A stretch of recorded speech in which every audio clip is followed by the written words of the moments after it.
Joo, 2 kuukautta. Nyt on marraskuun alku. Tomi Laakso on onnellisesti naimisissa. Tää on korvakoru. Kunnes hän törmää toiseen naiseen.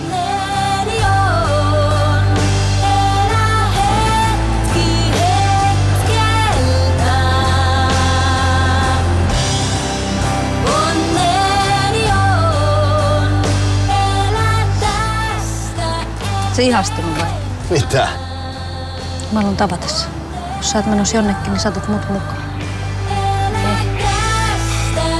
Peter Lindholmin vahva elokuva rakkaudesta ja rakkauden rajoista.